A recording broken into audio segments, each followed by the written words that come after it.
Sejam bem-vindos, irmãos, a esta apresentação muito especial, neste dia especial. Aproveito deixar o meu feliz sábado para todos, que este dia seja repleto de bênçãos. Vamos continuar com a nossa análise, o nosso estudo do livro Eventos Finais. E vamos agora para o terceiro capítulo.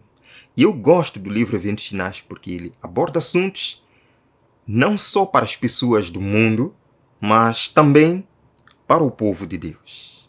Assuntos de extrema importância para o povo de Deus. E o terceiro capítulo é, até certo ponto, delicado, polêmico. Mas não existe nenhuma polêmica, a não ser que nós queiramos fazer polêmica com o capítulo 3. Irmãos, quem nunca teve curiosidade de saber quando que Jesus voltará? Eu acredito que milhões de pessoas no mundo pagariam muito dinheiro para saber quando é que será o fim. E os discípulos também estiveram muito ansiosos, curiosos, para saber quando é que Jesus voltaria. Mateus capítulo 24, verso 3. Tendo Jesus se assentado no Monte das Oliveiras, os discípulos dirigiram-se a ele em particular e disseram: Dize-nos, quando acontecerão essas coisas? E qual será o sinal da tua vinda e do fim dos tempos? Os discípulos também tinham a curiosidade. Mas Jesus respondeu: quanto ao dia e a hora, ninguém sabe. Irmãos, nós temos que entender isto. O dia da volta de Jesus não sabemos, mas podemos ver os sinais. Lemos aqui, irmãos, Eventos Finais. Pega aí o seu livro e leia comigo. Muitos que se têm chamado adventistas têm marcado o tempo. Repetidamente marcaram uma data para a vinda de Cristo. E repetidos fracassos têm sido o resultado. Irmãos, quais são os perigos de marcar data? Primeiro perigo de marcar data. Pode parecer doce como mel na boca, mas no estômago vai ser amargo. A marcação de datas para a volta de Jesus pode ser maravilhosa de se ouvir, e é maravilhosa, mas pode se tornar amarga. O segundo perigo de marcar datas pode gerar apostasia e descrença, caso isto não aconteça nessa data.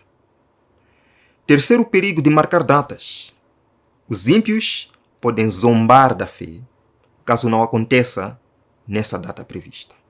São esses os perigos. E você pode discordar de mim, não há nenhum problema, pode colocar a sua opinião aí nos comentários. Vamos continuar lendo, irmãos. É dito aqui: o tempo exato da vinda de nosso Senhor, diz a Bíblia, acha-se além do conhecimento dos mortais. Mesmo os anjos que ministram aos que hão de ser herdeiros da salvação não sabem o dia nem a hora. Queridos, não os anjos, senão Deus. Como é que nós podemos então marcar datas, marcar possíveis anos para o regresso de Jesus? Quem nos deu essa autoridade? Quem nos deu essa capacidade? Quem nos deu essa revelação? Há perigos quanto a isto. Eu estou falando aqui com sorriso, porque eu acredito que alguns irmãos que acompanham a escola de profecia e que gostam da escola de profecia acreditam em algumas coisas sobre alguns anos daqui que se diz que algo vai acontecer. Tudo bem, né? Tudo bem. E nós vamos falar ao longo da nossa conversa hoje. Irmãos, nós seres humanos apenas podemos ver os sinais. São os sinais que nos mostram que Jesus está perto. Agora, esse perto é de quando? Não sabemos, mas está perto. Vejam aqui. Porque Deus não nos deu este conhecimento? Porque se o fizesse, não faríamos correto uso dele. Se nós soubéssemos quando Jesus voltaria, ou os possíveis anos para Jesus voltar, não faríamos o correto uso desse conhecimento. Desse conhecimento resultaria um estado de coisas entre o nosso povo que retardaria consideravelmente a obra de Deus, no sentido de preparar um povo que permanece em pé no grande dia que está para vir. Não devemos, escutem bem, irmãos, não devemos viver ansiosos quanto ao tempo. Mais uma vez pergunto: o que mostra que Jesus está às portas são os sinais. Não são as datas, são os sinais. Não são os anos, são os sinais. Eu gosto do hino 141 do Antigo Hinário Adventista. Os crentes verão pela Santa Escritura que não tardará. Como é que os crentes verão? Através dos sinais, comparando com as Escrituras, que mostram que Jesus está às portas. Irmãos, lemos: aproximamo-nos do grande dia de Deus. Aleluia! Os sinais estão se cumprindo. Então são os sinais que nos mostram que estamos nos aproximando do dia da volta de Jesus. E, no entanto, não temos uma mensagem que nos diga o dia e a hora do aparecimento de Cristo. O Senhor ocultou isso prudentemente de nós, para que sempre estejamos num estado de quê?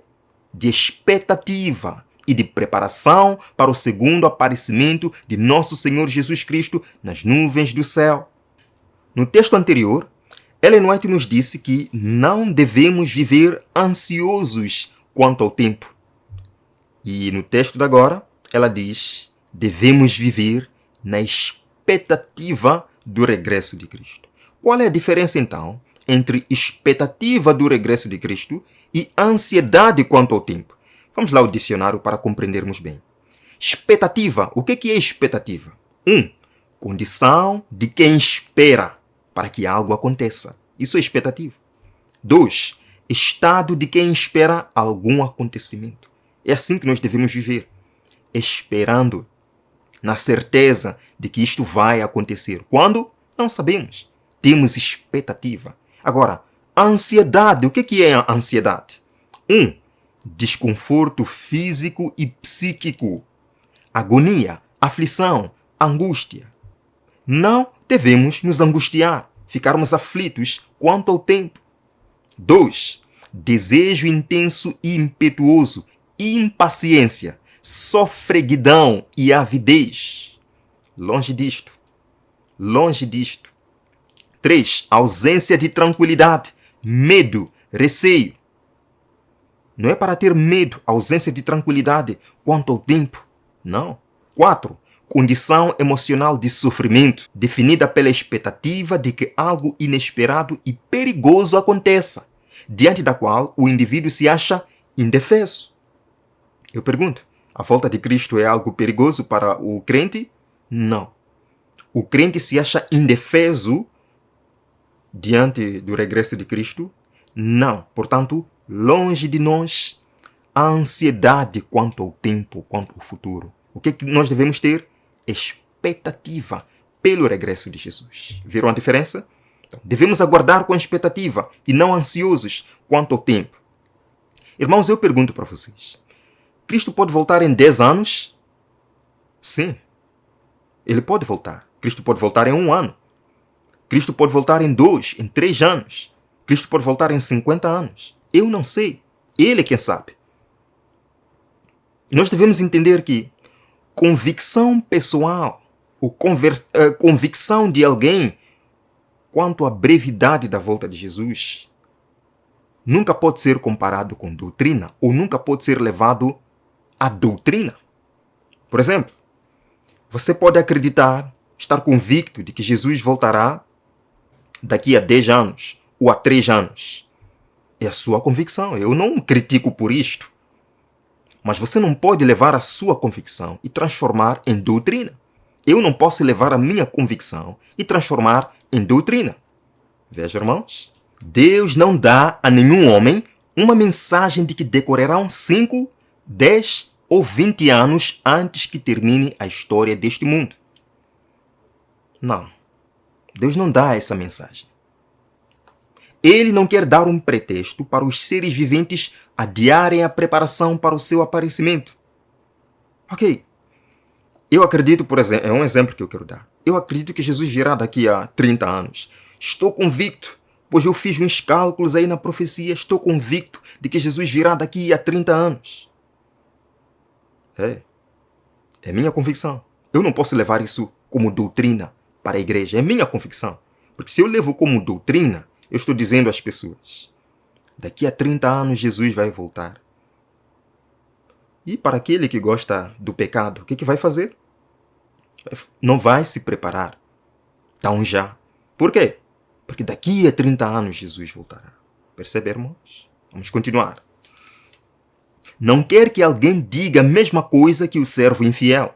Meu Senhor está demorando muito para voltar, pois isso conduz à temerária negligência das oportunidades e privilégios concedidos para preparar-nos para aquele grande dia. Irmãos, a palavra de Deus nos diz: o que te vier à mão para fazer, faça-o conforme as tuas forças.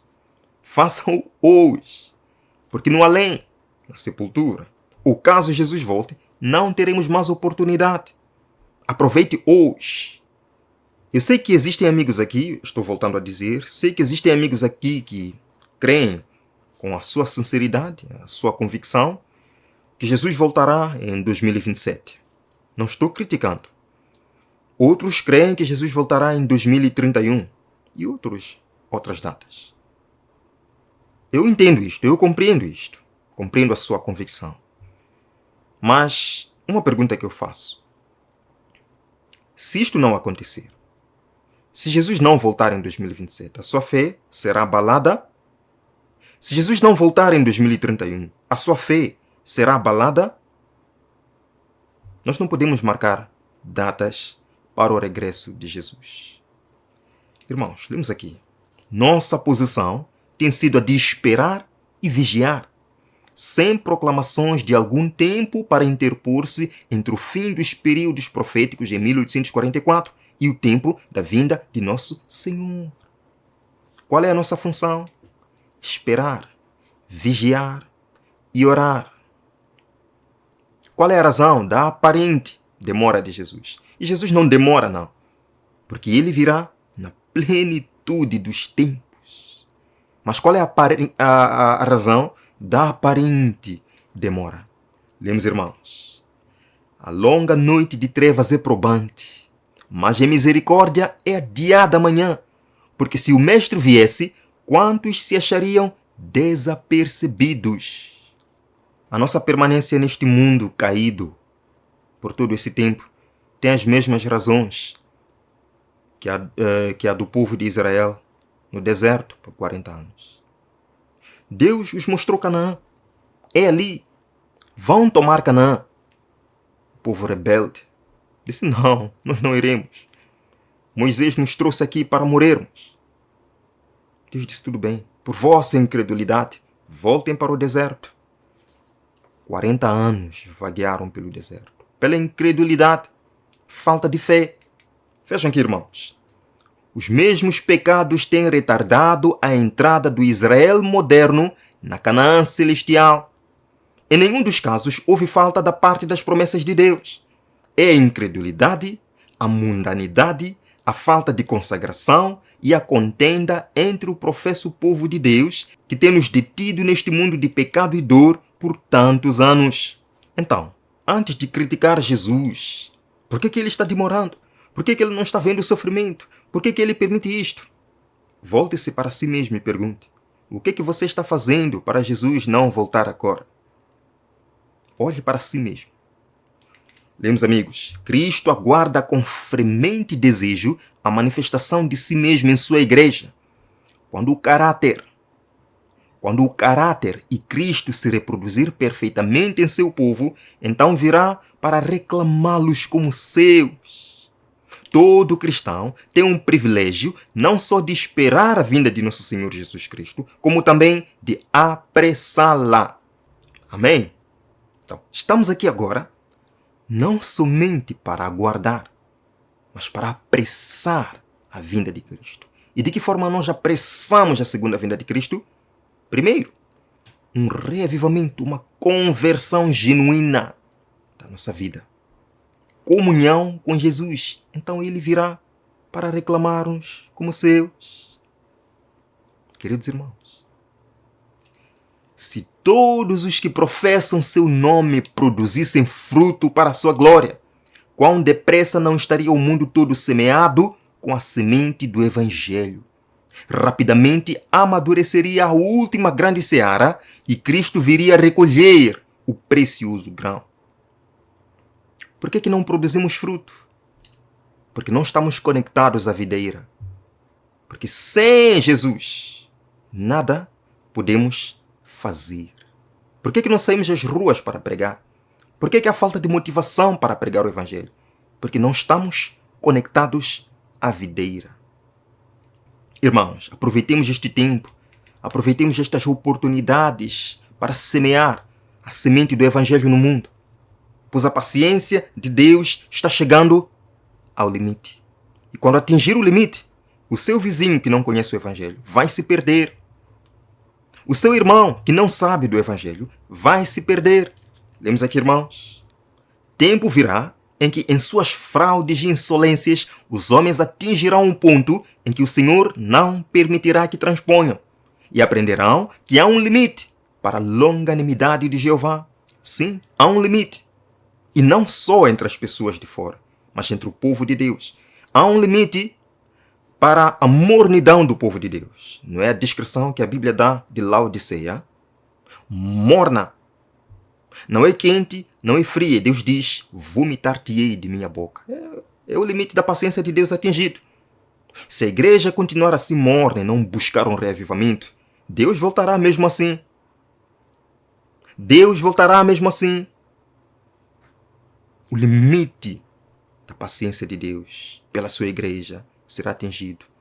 E aqueles que buscaram o azeite serão salvos. Lemos aqui, irmãos. A transgressão já atingiu quase seus limites. O mundo está cheio de confusão. E em breve apoderar-se-á das criaturas humanas um grande terror. O fim está muito próximo. Nós, que conhecemos a verdade, nos devemos estar preparando para o que está prestes a arrebentar sobre o mundo numa esmagadora surpresa. Irmãos, a segunda vinda de Cristo será o maior evento da história do universo. E será surpresa. O elemento surpresa aqui dará ainda mais brilho, mais cor, mais beleza a este evento. Jesus virá de surpresa.